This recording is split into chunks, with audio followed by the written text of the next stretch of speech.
Oak savanna, one of the most endangered habitats in the world. There's something like, the numbers that I keep hearing is somewhere around 3% of the oak savanna that we had pre-settlement is left. So that's extremely decimated. And why was all the oak savanna? Well, it's great farmland. You remove a couple of oak trees, and oak savanna is generally, that's that couple of oaks, lots of grasses out there. That's that kind of the habitat that you're thinking of when you're thinking oak savanna. Not open prairie, not oak woods. It's that kind of in between. And Minnesota, Wisconsin, out through the Dakotas, that was kind of the crux of the main center of a lot of that oak savanna. Again, great farmland, nice and flat for the most part, so it was really easy to tear up, and it just got decimated. A lot of the species, the plants, the animals that we know and love are dependent on that, and you're really starting to see the effects now, the 150, 200 years later now, of those animals and plants disappearing or just really struggling. So when we can create these little refuges for them, it's just absolutely critical to creating just a more diverse habitat, have those knock-on effects. And I'm a big fan of those environmental services that we don't pay for, but we always think about, or that we always use. Clean water, clean air, all those pieces, critical to have. And in the big scale of things, super cheap when you think about the management aspect and money we spend for the services that we receive. So what we have here is kind of a mosaic of all of it. Behind you is a prairie that was restored early 2000s, I believe pre-CTL, so pre my time and pre Mike's time even. One of the first projects, so that's why it's so well established. At this point, a lot of management, a lot of burns, a lot of trying to keep the woody species out of there, keep the invasive species at bay. Our second one is our woods right behind us. So in many cases, what you're seeing is succession. So that might not have been woods back in the day, but because of time and trees grow up and there hasn't been fire on the landscape, there haven't been buffalo eating the things and keeping things down, keeping it oak savanna. And fire and herbivores is what keeps oak savanna. Fire rips through, oaks are adapted to that sort of thing, and most other trees are not. So they're going to get suppressed. Your oaks are going to stick around. What happens when you remove one of those links? You're going to get into more maples and oak woods and things like that. Go ahead. What happens when a fire goes through oak then? Does it? So, and I just actually relearned this anyway. So, oak, the scientific name Corcus, means corky. So it's got air pockets in there, and fire will go through there, but those air pockets keep it from dying off. Or if you have thinner things like the cherries behind you, or the maples, they've got that little bit thinner bark. If you burn that inner cambium layer, that's that food and water going up and down. It's most likely going to die, or at least be set back pretty good. So yeah, great question, and feel free to interrupt at any time. Interactive is always better. Otherwise, I'm talking. So we'd love to see this back as oak woods, oak savanna, but this is the wonders of working with restoration in any area, but especially in areas of, I was hoping they'd take the other trail, sorry.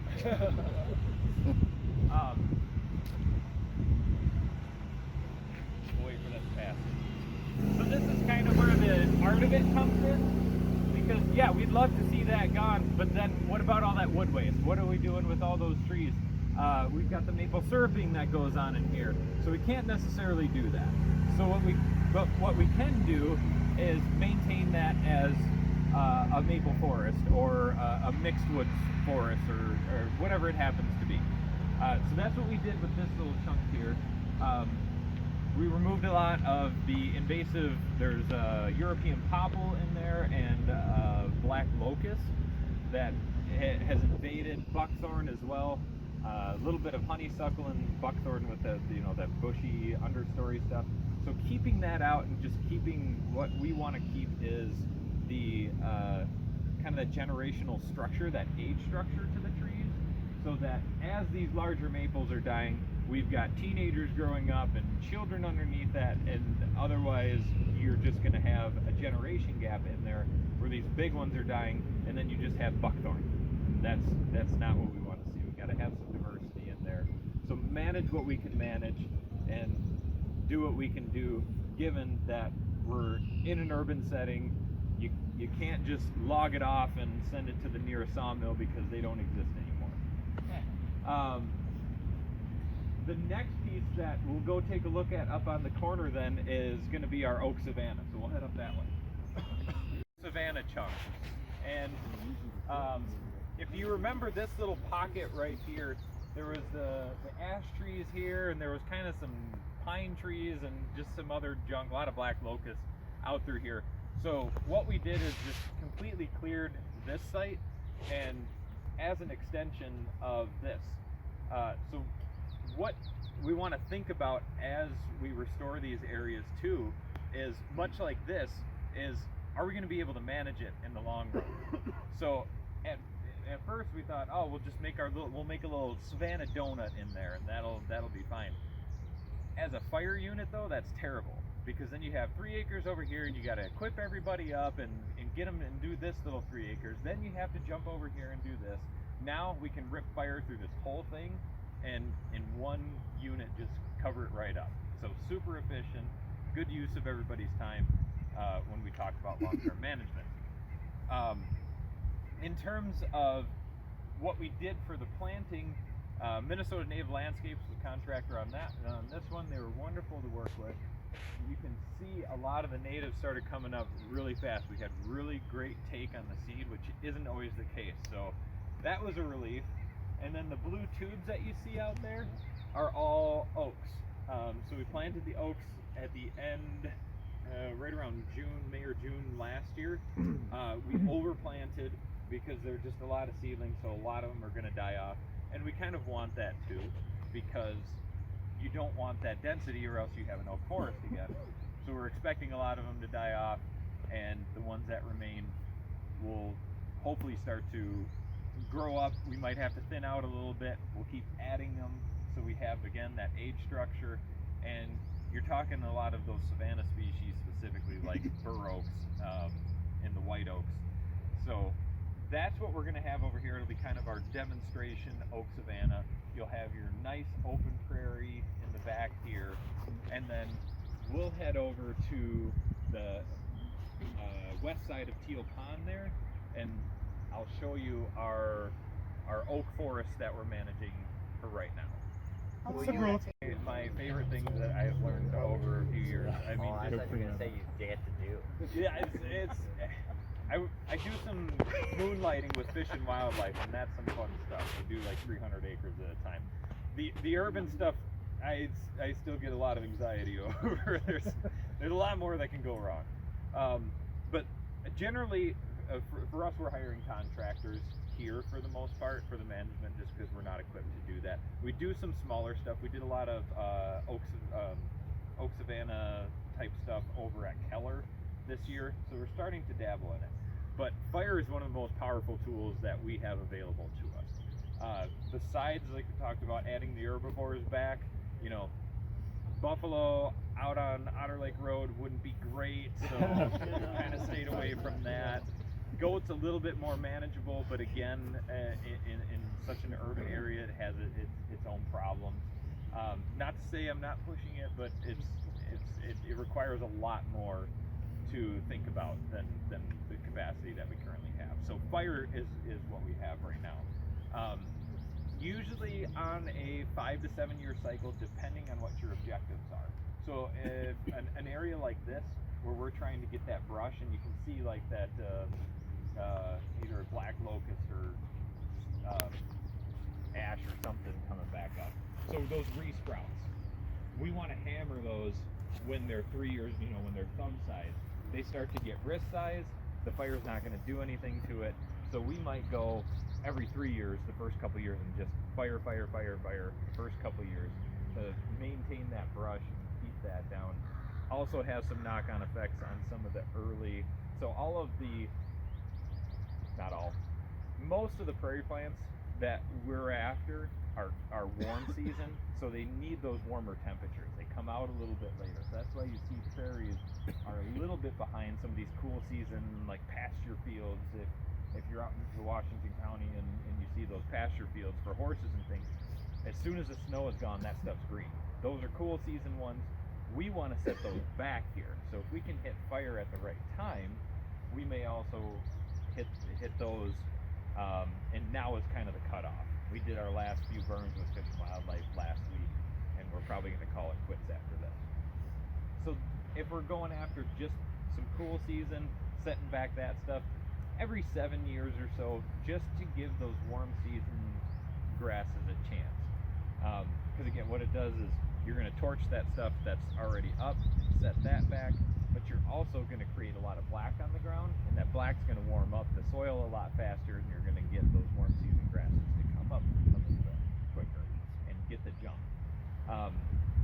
In terms of invasive species management on that, and with fire and with anything, a lot of these things, we're not looking for eradication, we're looking for them to play nice with each other. And if you have a bit of mowing in the field, it's kind of, well, if you got some extra volunteers, go ahead and pull it, absolutely. But between fire, herbicides, those are our big tools, and just maintaining that diversity is the bottom line. I used to be very much it needs to be pristine, it needs to be perfect, we need to, and again, it's the control thing. You're not in control. So the best you can do is get that diversity in there. We're after the pollinators, we're after the ones that are suffering the most. So if we can get some of those plants in there and just focus big picture on, are we creating the habitat that these creatures can thrive in or just do okay in, and do we have enough of a mosaic for the migrators that they can go here and then go down to Battle Creek and then head on down to Winona all the way down to South America? That's what we're after. Getting nitpicky about having a few invasives in there and stuff, fool's errand. you're just fighting the wind. What do you have for pollinator areas out here? What would be really outside of the pollinator? Is there any, or is this all pollinator in it? Yeah, I mean, and that's what we're trying to get, things blooming at different times. That's what we would really like to see out here. At Long Lake right now, Long Lake Regional Park, we have a birder out there who is doing some wonderful studies on the bird population and how that's come back after large restorations out there, and the results have been wonderful. We haven't done too much here.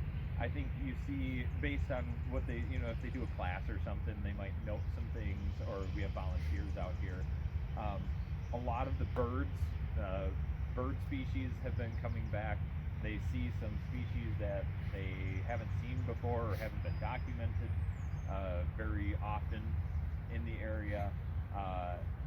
In terms of the general pollinators like rusty patch bumblebee or the big poster childs that you think of, the Carner blue butterfly, anything like that. I haven't heard of anything in that aspect, but it's kind of the build it and they will come theory that I would love to have somebody do a study. I don't want to do it, but I'd love to have somebody do a study and see what the impact is. It's just, we don't have the capacity right now. Will you have to do a study at some point in terms of the grant? Like you're talking about that trajectory of 3-year cycles. Will you have to do a study at some point to show impact to re-up on, say, a 3-year grant? Or... No, is the short answer. The impact is, are you getting the diversity? So like say when we're talking the scale of those CPL grants especially, and a lot of these restoration type grants, it is just, are you getting the diversity on the ground? So we'll come out here with our little 1 meter PVC, throw the PVC down and say, because we have in the contract you must have X amount of native species per square meter. So we'll throw it down, we'll do a couple of plots, and we'll do that part in terms of impact. But that impact that it's having on the larger ecosystem and in the species, kind of leaving that one too unwieldy to sort of. that's in like some university level stuff that Yeah. we partner with a lot of people on that, and I'm sure those things will be coming.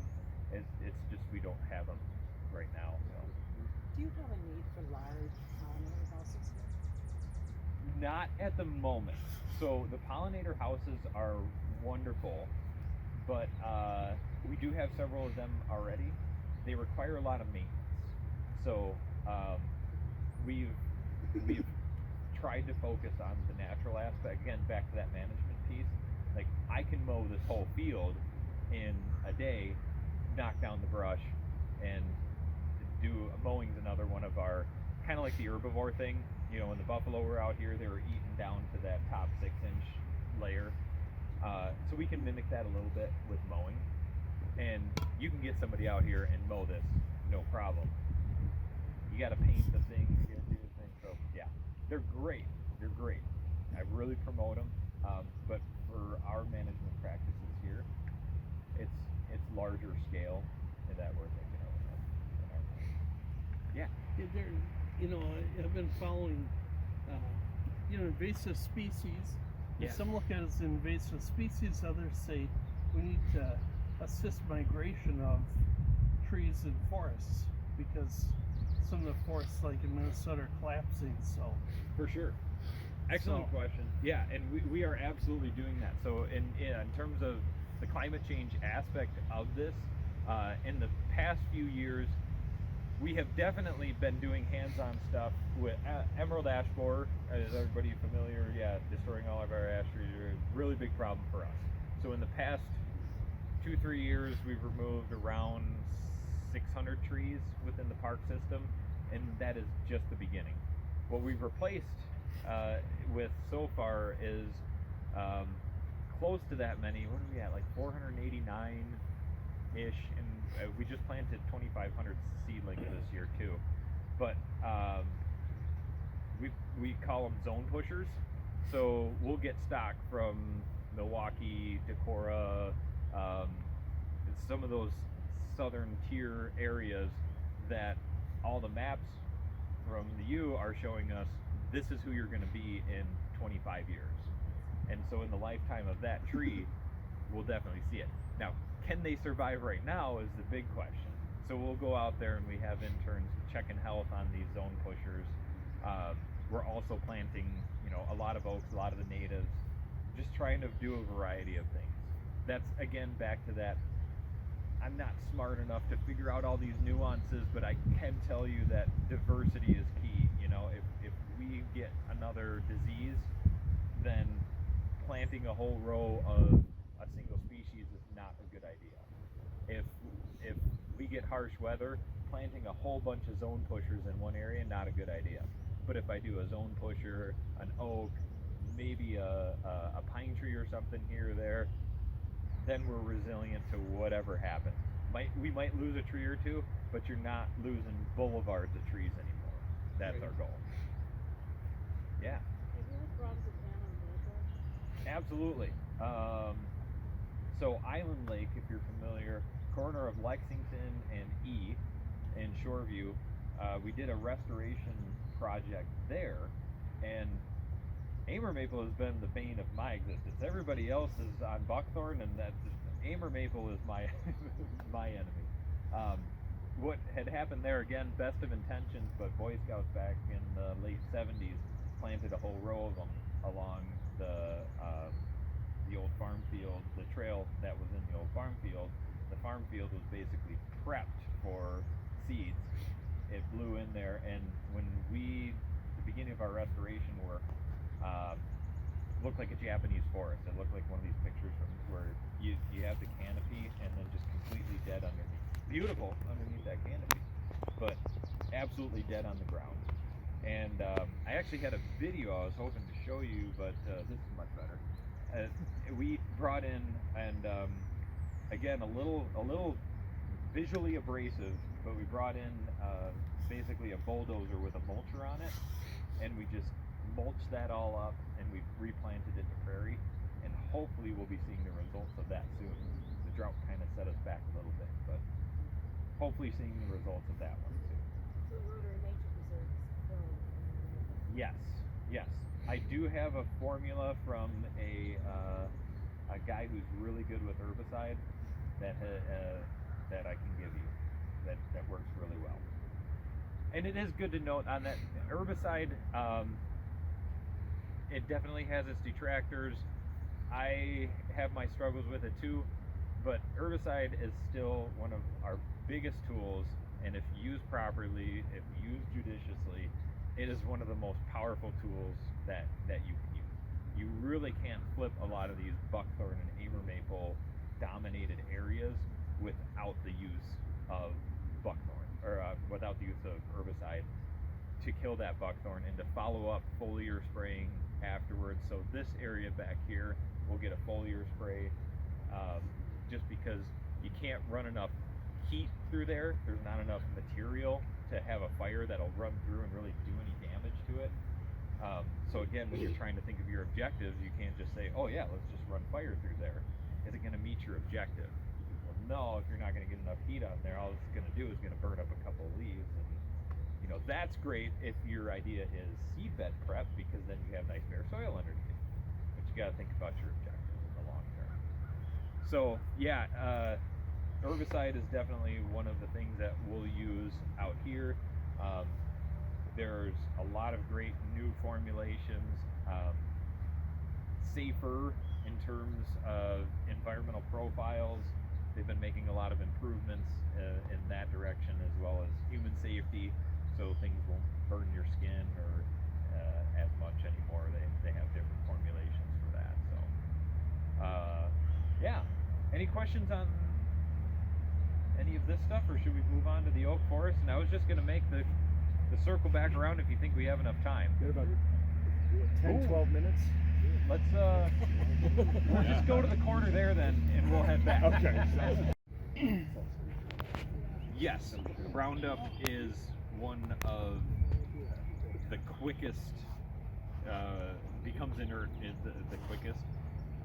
With any chemical formulation, we're talking herbicide and Roundup in particular, and how long it stays in the soil and how long it stays as Roundup. So glyphosate, the chemical in Roundup itself, pretty inert. It's a contact herbicide, so it just gets on there and it just burns it down. And once it gets into the soil, it breaks down into its parts pretty quickly. Has to do a lot with soil chemistry too. So if it can absorb onto a soil particle, tops I've heard is 7 days. Some of the other ones, we use some Japanese knotweed. We'll use a product called Milestone, and the active ingredient's escaping me, but doesn't matter anyway. That one is made to stay in the soil for up to something like 3 months, because knotweed is just so tenacious. If you use something like glyphosate, it burns it down, and there's so much energy in the roots, it'll just come right back up. So you want something that's continually active. The problem that I think, and I'm no lawyer, so I shouldn't even talk about this, but what you're seeing a lot of problems with the Roundup is the formulations that they do. You see glyphosate on there, and then you see other active ingredients. They don't tell you what that is. I don't have any idea what a lot of those are. A lot of it's just adjuvants. I think a lot of times it's those things that give people the problems. It's those other ingredients. We know what glyphosate does. We know a ton of studies on glyphosate, but we don't know what those other active ingredients are doing, and they don't necessarily need to be studied. So yeah, absolutely. Roundup is a great tool, though. You can really use it broad spectrum. You can use it on a whole lot of things. Before I deviate anymore, our oak wood. So our last kind of broad habitat, broad category habitat that we have, oak wood. Tamarack is lucky to have what we think are either remnant oak savannas that have grown into oak woods, or they may have just always been oak woods that were saved from farming when this was farmed for whatever reason. Most likely here because you had the wetland, it was marshy, or there was some reason. Maybe it was refuge for the cows, or whatever it happens to be. So what we're managing that for right now is oak woods. Because of the density and how dark it is underneath there, that understory has really gone away, and even to the point where you really don't have much buckthorn. We went through there once and got the buckthorn out, mowed it another time. So there really isn't much growing in there at all. There are some good plants in there, so future what we might do, and it does kind of kill us a little bit to do it, but thin out those oaks. Because they're getting just too tight and too close together, you're not getting any understory. Then, like we talked about that seed base, you're not getting any age structure in there as well. So you start to, every decade you're going on, you're losing that age structure. So if some of those 100, 150-year-old trees start to go down, well, they're not going to have, you're going to be behind 100 years. So we want to start getting some trees in there and planting some understory. We did actually a test plot in there of 3 different seed mixtures that other Parks and Rec and different restoration companies have used to see what'll do best in there, and to be determined on what that looks like. So we're always trying to do something new and different and see what sticks. Your best indicator though is what's there. A lot of times, like when we removed that Amur maple, or that Amur maple at Island Lake, things started popping up, or there was little pockets here and there where you'd see some native plants. Stick that in the seed mix. You know it does good here. You know, don't fight nature. Again, don't try to get something here that doesn't want to grow where it wants to grow. Sometimes it works, sometimes it doesn't.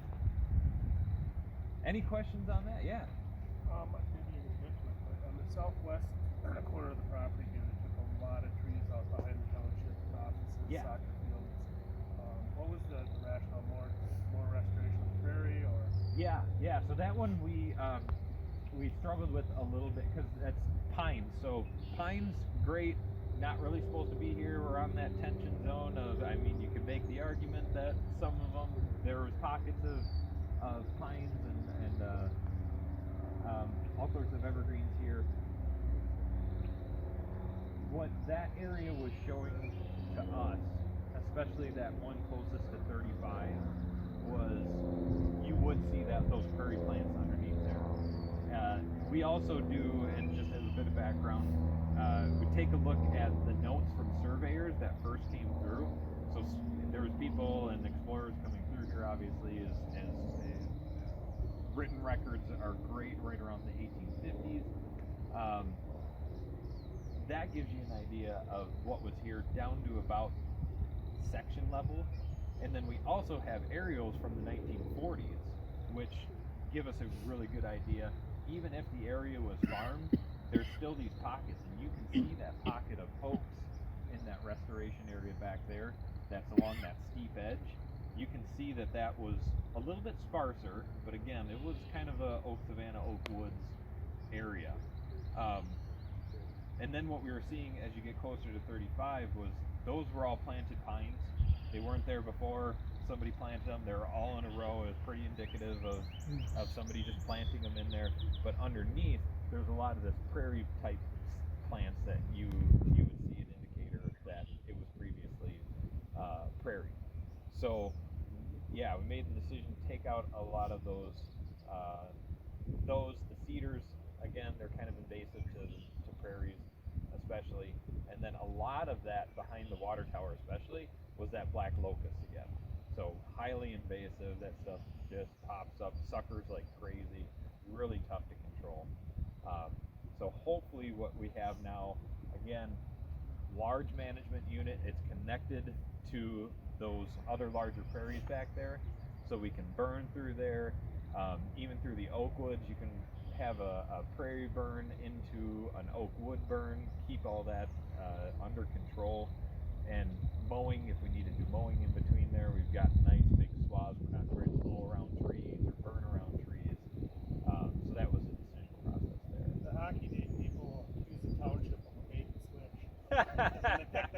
it was all woods. Oh, really? I didn't know that. Oh, yeah, I was watching it too, and I was thinking, oh, there it is. I know that. Took a little bit of a backdrop out.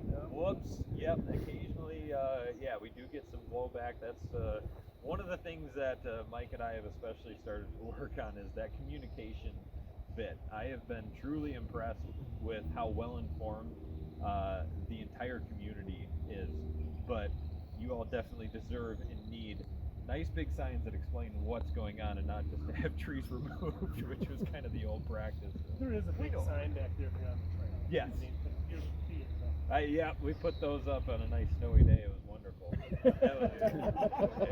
It was good. But we had that was an incredible piece, and I should give some kudos to our contractors here. Is we had Precision Landscape and Tree bring in their feller buncher, and I mean these guys. The skill that they have with taking down some of those huge cottonwood trees that were back there and just taking it limb by limb and laying it right where they wanted it to, and minimal impact on the ground was just incredible. So that's and Precision Landscape and Tree, they're out of Little Canada. Yeah, they do good stuff, and it's incredible to watch them. Minnesota Native Landscapes, Res is another one that we use. There's a lot of them out there, and a lot of them up and coming, and they do just great work, and it's fun to watch them. It's over in the Venice Lakes Preserve. I used to live right off the so there are trees back there that haven't been seen anywhere else around here. I used to take kids on leaf projects. Yeah. Back there.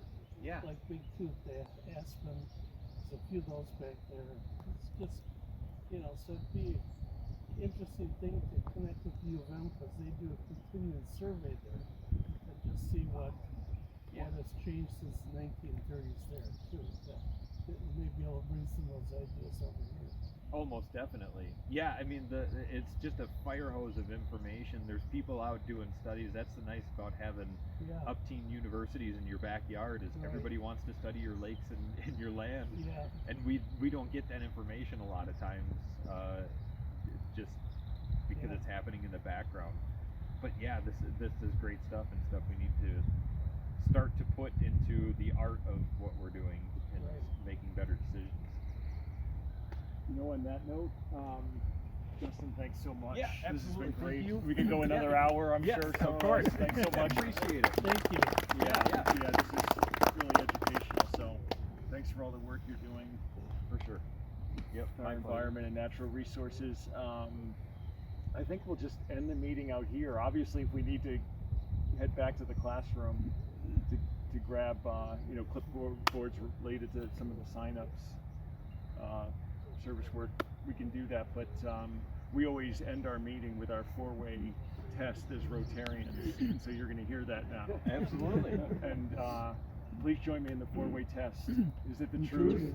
Is it fair to all concerned? Will it build goodwill and that friendships will be beneficial to all concerned? And then the fifth unofficial test is it fun? I think meeting out here proves that. So thanks so much, Justin. Yes. And Absolutely. Yep. Thank you. Yeah. Thank you.